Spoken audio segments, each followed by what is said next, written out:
ഇതാ നമ്മുടെ ഈ കായ ഒന്ന് നമ്മൾ നന്നായിട്ട് പൊടിച്ചെടുക്കേണ്ടത്. കായാണ്, കായപ്പൊടി ആക്കിയെടുക്കാൻ പോവുകയാണ്.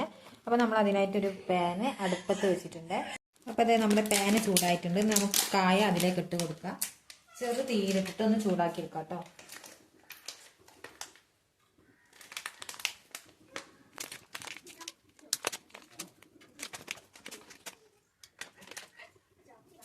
ഒന്ന് സോഫ്റ്റ് ആവുന്ന വരെ നമുക്കിതൊന്ന് ഇളക്കി ഒന്ന് ചൂടാക്കിയെടുക്കാം കേട്ടോ.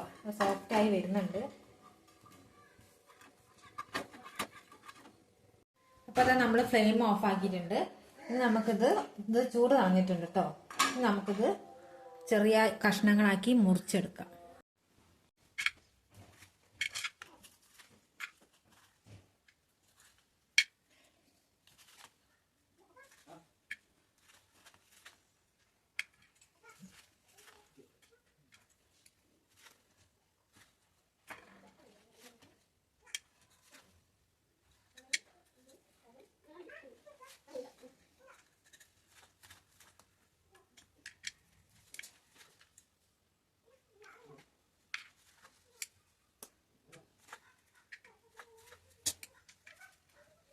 അപ്പോൾ അതേ നമ്മൾ ചെറിയ പീസുകളാക്കി എടുത്തിട്ടുണ്ട്.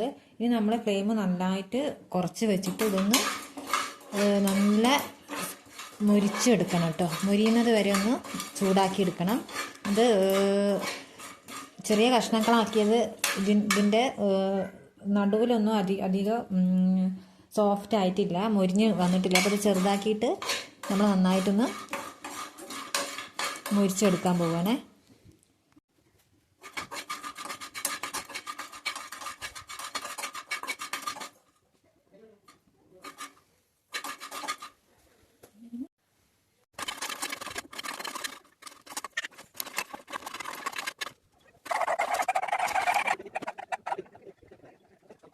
അപ്പോൾ അതാ റെഡി ആയിട്ടുണ്ട്. ഇത് ഞാൻ ഒന്നുകൂടെ ചെറിയ കഷ്ണങ്ങളാക്കിയിട്ട് അടുപ്പത്തിട്ടിട്ട് ഒന്ന് ചൂടാക്കിയിട്ടുണ്ട്.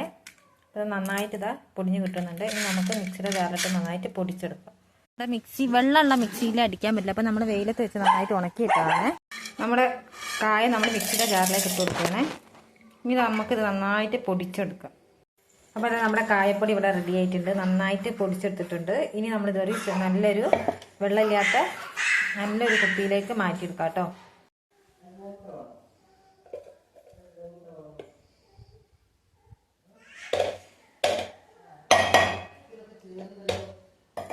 അപ്പോൾ അത് നമ്മുടെ കായപ്പൊടി റെഡി ആയിട്ടുണ്ട്. വെള്ളമില്ലാത്തൊരു കുപ്പിയിലാക്കി നമുക്ക് കുറേ കാലം ഉപയോഗിക്കാം കേട്ടോ. അപ്പോൾ ഇത്രയൊക്കെയുള്ളൂ ഇന്നത്തെ വീഡിയോ. Thank you.